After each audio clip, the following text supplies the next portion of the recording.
All right, I want to bring in our political analysts, Republican Phil Harriman and Democrat Ethan Strimling. Thanks both for being with us. It's been a long night, but I know it's one you look forward to. It is. Good evening. So what stuck out to you the most tonight?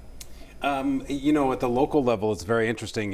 Just looking at the city of Portland, Mark Dion will probably be the next mayor of Portland. He was the most conservative candidate in the race in the city of Portland, which is a very progressive city.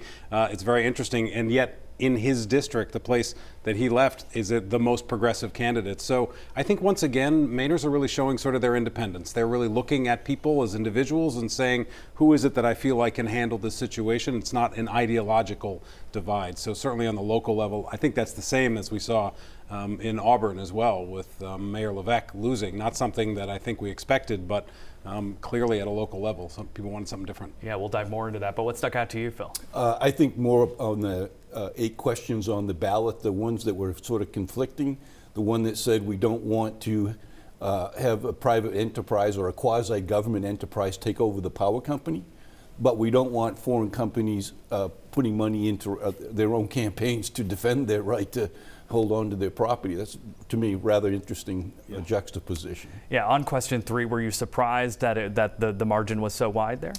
I was. I mean, I saw, when this started a couple of years ago, the polling was pretty even and even favored Pine Tree Power. But I think in the end, just the amount of money that was spent on one side versus the other side, it became overwhelming. As Phil was just mentioning, all of this money from foreign governments coming in to persuade voters to vote against it.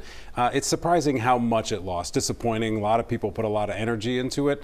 But hopefully CMP at least hears that they got to lower their rates. They got to do better on green energy, and they've got to figure out a way to have better customer service. Yeah, I want to get back to the mayoral races we were talking about, specifically in Portland. Looks like that's going to ranked choice. Probably no surprise that that's the case. But are we surprised with how it fell? It looked like it was Mark Dion, Andrew Zarrow, and then Pius Ali, Phil.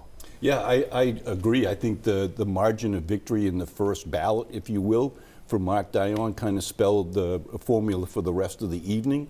And I don't see how Mark Dion does not become Portland's next mayor. Yeah, that's a big gap. He's now got double-digit gap, and people often think in ranked choice voting that all of this person's votes are going to go to somebody, but that never happens. In a strong poll, maybe 60% of somebody's votes go to someone. So I'm quite confident Mark will win the ranked choice in the morning, and then the question is, can he bring everybody together on the council? He has a lot of real progressive voices on this council, and he's got to work with them as much as anybody else. Yeah, especially on that issue of homelessness, which clearly resounded with voters we spoke to today. Absolutely. Phil Harriman, Ethan Strimling, thanks so much. You're welcome.